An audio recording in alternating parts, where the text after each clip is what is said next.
और सब चीज़ों के बिना गुजारा हो सकता है, पर भजन के बिना मानव जीवन एक शव के समान है।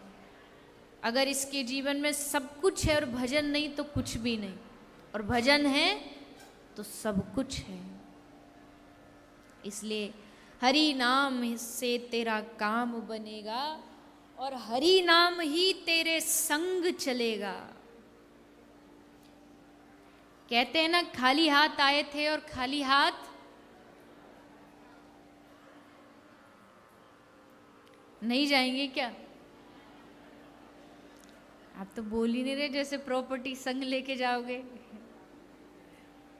अच्छा, कितने मानते हैं खाली हाथ आए थे खाली हाथ जाएंगे? वाह,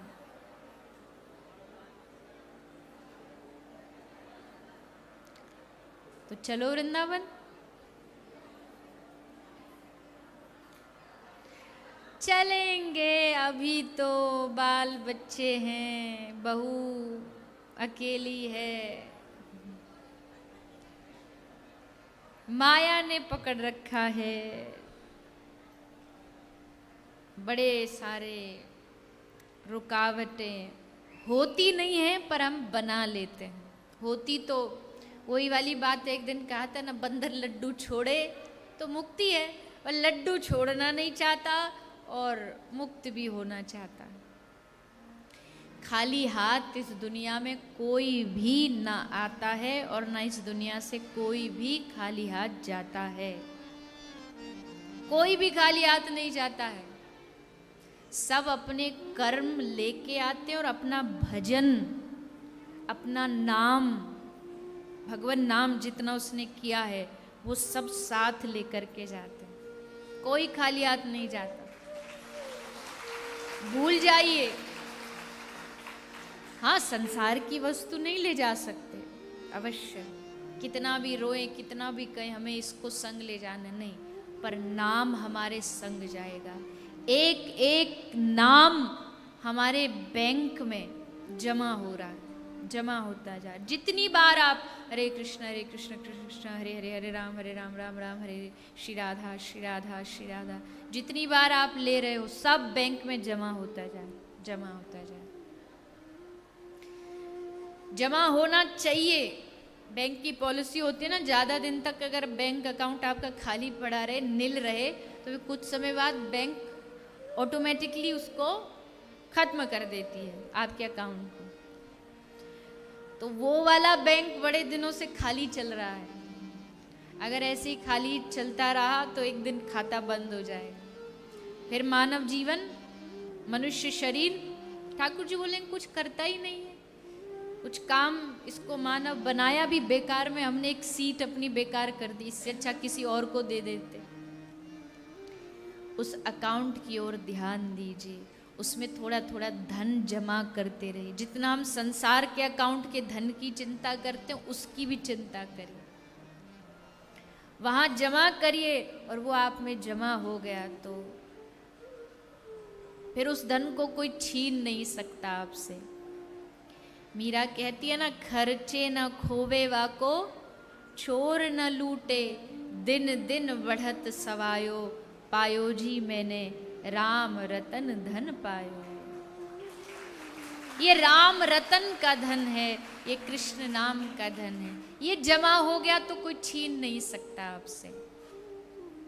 बाकी के धन में तो बड़ा चिंता रहती है, पता नहीं चोरी ना हो जाए, पता नहीं इनकम टैक्स वाले ना आ जाए, पता नहीं मोदी जी रात रात में कोई घोषणा ना कर दें, क्या से क्या हो जाए पता नहीं। आए दुखम व्यये दुखम, धन जो होता है ना, इसमें संसारिक धन में सबसे बड़ी तकलीफ क्या है?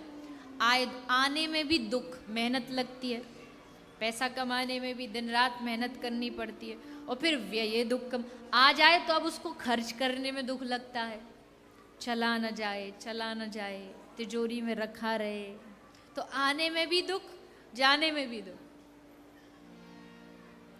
इसका मतलब क्या? धन जरूरी नहीं, ऐसा नहीं है, क्योंकि जिस माइक पे मैं बोल रही हूँ ये भी तो धन से ही आया है, ये भी पैसे से ही आया है, यहाँ की व्यवस्थाएं भी पैसे से हुई है। बात यहाँ धन की नहीं, धन तो सबको चाहिए, भोजन के लिए चाहिए, कपड़ों के लिए चाहिए, लेकिन जितना चाहिए, जितना पर्याप्त है ठाकुर जी ने आपको दिया है, उतना जितना भी आपके पास है, 1000 है, लाख है, करोड़ है, जितना भी है, उसमें संतुष्ट रहिए। अधिक पाने की चाह तो किसकी खत्म हुई आज तक, बताइए? किसी की नहीं। कोई विश्व का फर्स्ट नंबर पे भी आ जाए ना, तो भी उसकी इच्छाएं खत्म नहीं होती। शांति इच्छा और बढ़ने से नहीं, इच्छा खत्म होने से शांति प्राप्त होती है। वही हमारे पास नहीं, इसलिए देखो हम शांति की खोज में कहाँ कहाँ घूमते हैं, खोजते खोजते मर जाते, फिर भी शांति नहीं मिलती। तो फिर जो हमसे मरने के बाद मिलने आता है उसको कहना पड़ता है, भगवान इनकी आत्मा को शांति दे। अब तक भी नहीं मिली, अब तक नहीं मिली। ठाकुर जी मरने के बाद तो कम से कम दे देना। जीते जी तो बेचारा अशांत रहा, भागता रहा, परेशान रहा। समय बड़ा खराब आ रहा है, बहुत खराब आ रहा है। देख लीजिए, आज से कुछ समय पहले लोग डिप्रेशन नाम की बीमारी भी होती है जानते नहीं थे। अब देखो आजकल के बच्चों को देखो, छोटे छोटे बच्चे अच्छे से ढंग से बोलना जानते नहीं, और मम्मी कहती है ना बेटा कुछ कर ले, तो कहे मेरा मूड ऑफ है। जिनको मूड का पता भी नहीं था कि मूड होता क्या है, उन बच्चों का आज बचपन से ही डिप्रेशन शुरू हो जाता है। अशांति लोगों के मन में शुरू हो जाती। क्यों? कारण ये है कि हम शांति को गलत जगह खोज रहे हैं। गलत जगह खोजने से शांति नहीं मिलेगी। असली जगह खोजो जहाँ शांति है, जहाँ आनंद है, और आनंद और शांति एकमात्र भगवत चरणों में है। वहाँ जाइए, आपको शांति भी मिलेगी, आनंद भी मिलेगा।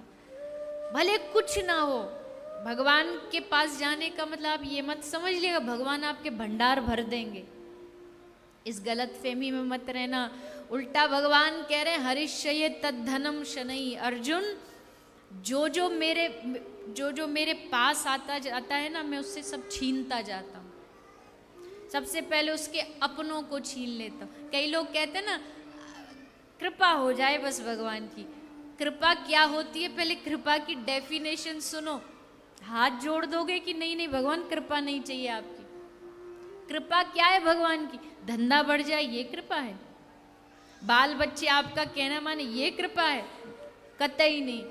भगवान कह रहे हैं जब मैं किसी पर कृपा करता हूं तो सबसे पहले उसके अपनों को से दूर कर देता हूं। कोई बात नहीं, अपने ही तो दूर हुए, मैं तो हूं, मैं अपना आनंद से रहूंगा। भगवान कहते नहीं नहीं, तेरा सारा धन, तेरा सारा यश सब छीन लेता हूं, सब उससे सब चीजों से दूर कर देता हूं। कोई बात नहीं, आप धन छीन लोगे, हम दोबारा मेहनत करके कमा लेंगे। भगवान कहते मैं उसके सारे प्रयासों को भी विफल कर देता हूं। कितनी भी कोशिश कर वो भी विफल हो जाते हैं। और जब सब जगह से हार जाता है, सब जगह से थक जाता है, तब दोनों हाथ उठा के कहता है हे गोविंद तू मेरा है, मैं तेरा। बस उस समय समझ लो अब कृपा होगा। ये है भगवान की कृपा। इनकी कृपा, ये खुद भी टेढ़े हैं, इनकी कृपा भी टेढ़ी है। यहां कृपा में भगवान सब छीन लेते हैं। क्यों? सब जगह से जब मन हटता है तो एकमात्र ठाकुर चरणों में मन लग जाता है। फिर तो बस एक ही चीज भाती है, वृंदावन की गलियों में पड़ा पड़ा मैं रूखी सूखी खाता रहूं और राधा राधा गाता रहूं। बस इससे आगे और कोई चाह बाकी नहीं रहती।